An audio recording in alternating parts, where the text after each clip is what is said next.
안녕하세요, 여러분. 오늘은 대한민국의 자랑스러운 방산 기술과 그 도전에 대해 이야기해 볼 텐데요. 최근 대한민국이 전 세계에 큰 반향을 일으킨 사건이 있습니다. 바로 대한민국이 독자적으로 개발하고 있는 초음속 스텔스 전투기 KF-21 보라매에 관한 이야기입니다. 최근 들어 외국의 여러 방산 전문가들과 대화를 나눌 기회가 있었는데요. 그들 모두가 놀라고 감탄하는 주제가 하나 있었습니다. 바로 대한민국이 세계에서도 손꼽히는 기술력을 바탕으로 개발 중인 KF-21 보라매 전투기였습니다. 그들의 입에서 나오는 말은 한결같았습니다. 어떻게 대한민국이 이런 성과를 이루어냈을까요? 안녕하세요, 여러분. 저는 여러분과 함께 대한민국의 자랑스러운 방산 기술과 그 도전에 대해 이야기하고자 합니다. 저는 최근 KF-21의 개발 과정과 그 성공적인 비행 시험에 대한 소식을 접하면서 큰 감동을 받았습니다.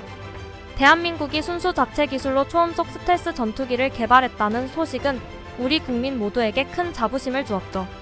KF-21 보라매 전투기의 개발은 그야말로 순탄치 않은 여정이었습니다.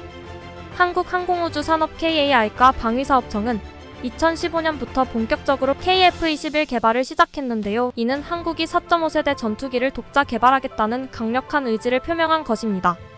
이 과정에서 여러 차례의 기술적 난관과 외교적 어려움이 있었습니다. 특히 미국으로부터 핵심 기술을 이전받지 못한 상황에서 한국은 이를 독자적으로 해결해야만 했습니다. 당시 많은 전문가들이 우려했지만 한국은 포기하지 않았습니다. 오히려 이를 기회로 삼아 우리만의 기술력을 키우기로 결심했습니다. 그 결과 2022년 KF-21의 시제기가 최초 비행에 성공하였고 올해에는 공중급유와 공대공 미사일 발사 시험까지 성공적으로 마쳤습니다. 이 모든 과정이 순탄했던 것은 아니었지만 한국의 끈기와 도전 정신이 결국 결실을 맺게 된 것이죠. KF-21 보라매 전투기의 개발 과정에서 특히 기억에 남는 사건이 있습니다. 바로 2018년 KF-21의 엔진 시험 중 발생한 예기치 못한 사고입니다. 당시 엔진 시험 도중 엔진에 문제가 발생하여 시험이 중단되었고 많은 이들이 프로젝트의 지연을 우려했습니다. 그러나 한국의 개발팀은 이를 빠르게 분석하고 문제를 해결하여 6개월 만에 재시험에 성공하였습니다. 이는 한국의 기술력과 위기 관리 능력을 다시 한번 입증하는 계기가 되었습니다. 이뿐만 아니라 KF-21의 개발 과정에서는 많은 국제 협력이 이루어졌습니다. 이스라엘, 인도네시아 등 여러 국가와의 협력을 통해 한국은 다양한 기술을 습득하고 이를 KF-21에 적용하였습니다. 이러한 국제 협력은 KF-21의 성능을 한층 더 높이는 데 큰 역할을 하였습니다.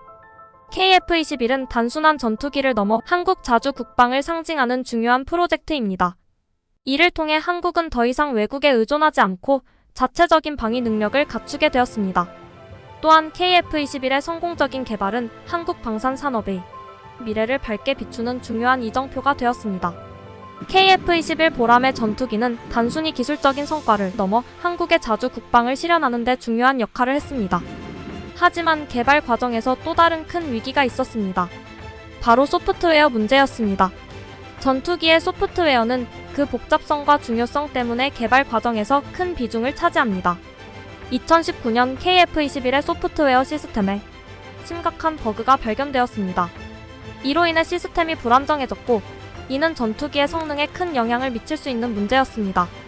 이 문제를 해결하기 위해 한국은 긴급하게 국내외 전문가들을 소집하여 대대적인 소프트웨어 점검 및 수정 작업에 들어갔습니다. 이 과정에서 한국의 IT 기술력과 협력 정신이 다시 한번 빛을 발했습니다. 수많은 밤을 지새우며 노력한 끝에 마침내 2020년 초 안정적이고 고성능의 소프트웨어를 완성할 수 있었습니다. 이로 인해 KF-21의 개발은 다시 정상 궤도에 올랐습니다. 하지만 또 다른 도전이 다가왔습니다. 바로 국제적인 정치적 압력이었습니다.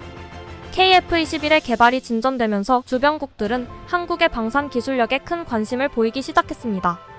특히 한국이 독자적으로 초음속 스텔스 전투기를 개발하는 것을 경계한 몇몇 국가들은 국제적인 압력을 가하며 한국의 개발을 저지하려 했습니다. 이러한 외교적 압력 속에서도 한국은 흔들리지 않고 개발을 이어갔습니다. 이 과정에서 한국 정부와 방산업체들은 긴밀한 협력과 전략적인 대응을 통해 국제적인 압력을 극복해 나갔습니다. 특히 한국의 방산 외교는 큰 역할을 했습니다. 한국은 여러 국가들과의 방산 협력을 강화하며 국제사회에서의 신뢰를 쌓아갔습니다. 이로 인해 KF-21은 더욱 강력한 국제적 지원을 받을 수 있게 되었습니다. 마침내 2022년 KF-21의 첫 시험 비행이 성공적으로 이루어졌습니다.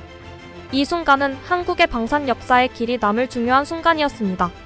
많은 이들이 불가능하다고 생각했던 일이 현실로 이루어진 것입니다. KF-21은 그 성능과 안정성 면에서 세계적인 수준에 도달했으며 이는 한국이 독자적인 방산 강국으로 자리매김하는 데 중요한 역할을 하였습니다. KF-21 보람에는 단순히 기술적인 성과를 넘어 한국의 자주 국방과 국제적인 입지를 다지는 중요한 계기가 되었습니다. 이제 우리는 이 성과를 바탕으로 더 큰 미래를 향해 나아갈 준비를 마쳤습니다. 하지만 KF-21의 성공이 끝이 아니라 새로운 시작이라는 점을 강조하고 싶습니다. KF-21이 실전 배치되면서 한국의 방산 산업은 새로운 전환점을 맞이하게 되었습니다. 이 전투기는 단순히 한국의 하늘을 지키는 역할을 넘어 해외 시장에서도 큰 주목을 받고 있습니다. 이미 여러 국가들이 KF-21에 큰 관심을 보이며 수출 가능성을 논의하고 있습니다. 이는 한국의 방산 산업이 세계 무대에서 경쟁력을 갖추고 있다는 것을 의미합니다. 또한 KF-21은 한국의 방산 기술력 발전에 있어 중요한 교훈을 남겼습니다. 개발 과정에서 수많은 난관과 위기가 있었지만 이를 극복하며 우리는 더 강해졌습니다. 이러한 경험은 앞으로 더 복잡하고 도전적인 프로젝트를 수행하는 데 큰 자산이 될 것입니다. 특히 한국의 젊은 엔지니어들과 과학자들에게는 큰 영감이 되었을 것입니다. 그들은 KF-21의 성공을 보며 더 큰 꿈을 꾸고 도전할 것입니다. KF-21의 성공은 또한 한국의 국방 정책에도 큰 영향을 미쳤습니다. 우리는 이제 외국에 의존하지 않고 독자적인 방산 능력을 갖추게 되었으며 이를 바탕으로 더 강력한 자주 국방을 실현할 수 있게 되었습니다. 이는 한국의 안보를 더욱 견고히 하고 국제사회에서의 입지를 강화하는 데 큰 역할을 할 것입니다. KF-21 보람에는 단순한 전투기가 아닙니다.